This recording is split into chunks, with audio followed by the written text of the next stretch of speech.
회당에 들어가 석 달 동안 담대히 하나님 나라에 관하여 강론하며 권면하되 어떤 사람들은 마음이 굳어 순종하지 않고 무리 앞에서 이 도를 비방하거늘 바울이 그들을 떠나 제자들을 따로 세우고 두란노 서원에서 날마다 강론하니라. 2해 동안 이같이 하니 아시아에 사는 자는 유대인이나 헬라인이나 다 주의 말씀을 듣더라.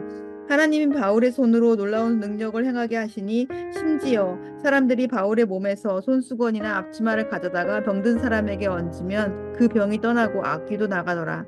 이에 돌아다니며 말수라는 어떤 유대인들이 시험삼아 악귀 들린 자들에게 주 예수의 이름을 불러 말하되 내가 바울이 전파하는 예수를 의지하여 너희에게 명하노라 하더라.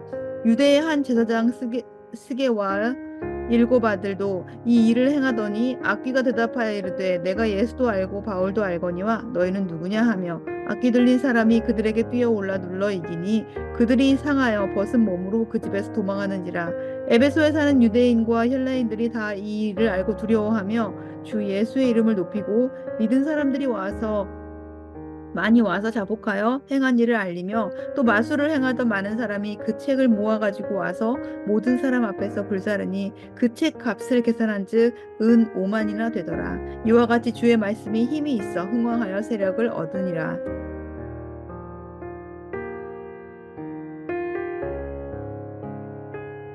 오늘 본문은 바울의 선교 여행 가운데 성령의 역사가 가장 강력하게 일어나는 장면이 담겨 있다라고 볼 수 있습니다.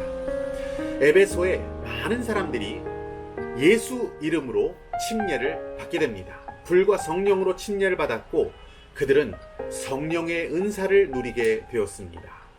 우리는 성령의 은사를 사모해야 합니다. 성령의 은사. 그것의 특징은 매우 명확합니다. 공동체에 유익을 끼치는 것, 그것만이 성령의 은사입니다. 사람의 방언과 천사의 말을 한다 하더라도 예언하는 능력으로 모든 비밀, 모든 지식을 다 알고 있고 모든 믿음이 있더라도 사랑이 없으면, 그리고 공동체에 유익을 주지 않는다면 그 은사는 아무것도 아니다, 이렇게 말씀하신 바 있습니다. 성령의 은사는 공동체의 덕을 세웁니다. 그것만이 은사입니다. 또한 그 은사는 내 것이 아니라 gift, 선물입니다. 내 힘이 아니라, 내 능력이 아니라 성령님께서 주신 선물이니 우리는 겸손한 마음으로 그 은사를 받아 공동체를 위해 지혜롭게 귀하게 사용해야 합니다. 바울은 성령 받은 사람들과 함께 회당에 모여서 가르치기도 했고요. 두란노 서원이라는 곳에서 강론하기도 했습니다. 그 가운데 에베소 지역에는 엄청난 성령의 역사가 일어나기 시작했습니다. 오늘 본문 11절을 보시면 하나님이 바울의 손으로 놀라운 능력을 행하게 하시니, 12절 보시면 심지어 사람들이 바울의 몸에서 손수건이나 앞치마를 가져다가 병든 사람에게 얹으면 그 병이 떠나고 악귀도 나가더라. 아멘. 바울을 통해서 하나님께서 역사하셨습니다. 심지어 바울의 손수건이나 앞치마를 가져다가 대도 병이 치유되어지고 악귀가 떠나가는 놀라운 일들이 벌어지게 되었습니다. 여러분, 이것이 바울의 능력입니까? 누구의 능력입니까? 성령 하나님께서 행하신 일이었습니다. 공동체의 유익을 위해, 복음의 사역을 위해서 사용되어진 특별한 은사, 하나님의 역사였습니다. 이렇게 성령의 놀라운 역사가 에베소에서 일어날 때 가짜들이 나타나기 시작해서 설쳤습니다. 마술하는 자들이 예수님의 이름을 빙자하기 시작했고, 또 바울이 믿는 예수님의 이름을 의지해서 그들도 뭔가 신기한 일들을 행하려고 했던 것입니다. 예수를 믿는 믿음도 없는 자들이, 바울처럼 믿음으로 살지도 않는 자들이, 가짜들이 예수님의 이름으로 병자를 치유하려고 했습니다. 귀신을 내쫓으려고 했던 것입니다. 그때 그들이 가짜인 것을 알아보는 세력이 있었습니다. 그들이 가짜라는 것을 알아본 세력이 누구냐면 악귀였습니다. 15절 말씀 보시면 악귀가 대답하여 이르되 내가 예수도 알고 바울도 알거니와 너희는 누구냐? 이렇게 가짜들에게 말하고 있습니다. 그 가짜들은 결국 악귀의 도전 가운데 지고 말았습니다. 그들은 상하고 벗은 몸으로 도망치는 처지가 되고 아주 망신스러운 모습을 보이게 되고 맙니다. 여러분, 우리는 진짜입니까? 예수님의 이름으로 치유를 명하기도 합니다.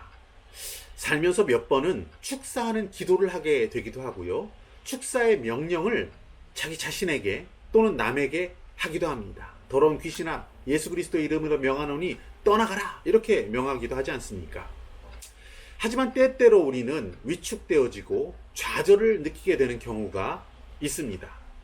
예수님의 이름으로 행하는 명령, 그 기도가 그저 공허하게 느껴질 때가 있다는 것입니다. 아무런 능력도 나타나지 않는 그런 상황일 때 우리는 무력감을 느끼게 되기도 합니다. 그때 마귀는, 악귀는 우리에게 속삭입니다. 뭐라고 속삭입니까? 너 졌어. 네가 믿는 예수 아무 능력도 없네. 너 진짜 그리스도인이야? 너 가짜 아니야? 너 모자라는 자 아니야?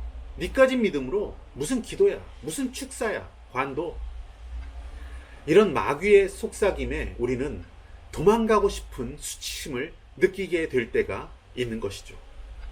마귀 사탄은 언제나 우리의 그 연약함을 노립니다. 우리를 시험하고 유혹하고 넘어뜨리기 위해서, 또 좌절시키고 무력하기 위해서 애쓰고 있는 존재가 바로 마귀 사탄입니다. 자, 그럴 때 우리는 어떻게 해야 됩니까? 오늘 본문 17절부터의 말씀을 보시면 이 가짜들이 악귀에게 당한 수치스러운 그 사건 이후에 에베소 사람들의 반응을 기록하고 있습니다.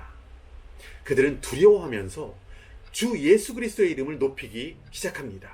그리고 마술을 행하는 자들이 책을 모아서 가지고 옵니다. 그리고 그 모든 책을 사람들 앞에서 불사릅니다. 그 책값을 계산해 보니까 은 5만이나 되었다, 이렇게 기록하고 있습니다. 놀랍게도 에베소 사람들은 예수 그리스도를 찬양하기 시작합니다. 그리고 거룩하지 않은 것, 버려야 할 것, 내려놓아야 할 것, 아깝지만 더 이상 붙들고 있어서는 안 되는 것들을 불사르는 결단을 내리고 있었던 것입니다. 이런 결단이 있은 후에 복음의 역사는 크게 일어나고 있는 것을 20절 말씀이 기록하고 있습니다. 20절 보시면 이와 같이 주의 말씀이 힘이 있어 흥왕하여 세력을 얻으니라. 아멘. 여러분, 사탄은, 악귀는, 마귀는 두루다니면서 먹잇감을 찾습니다. 욥기 말씀을 보시면 여호와께서 사탄에게 이렇게 묻습니다. 너 어디서 왔느냐? 네가 어디서 왔느냐? 이렇게 물을 때 사탄이 뭐라고 대답합니까? 땅을 두루 돌아 여기저기 다녀왔습니다, 이렇게 대답을 하고 있습니다.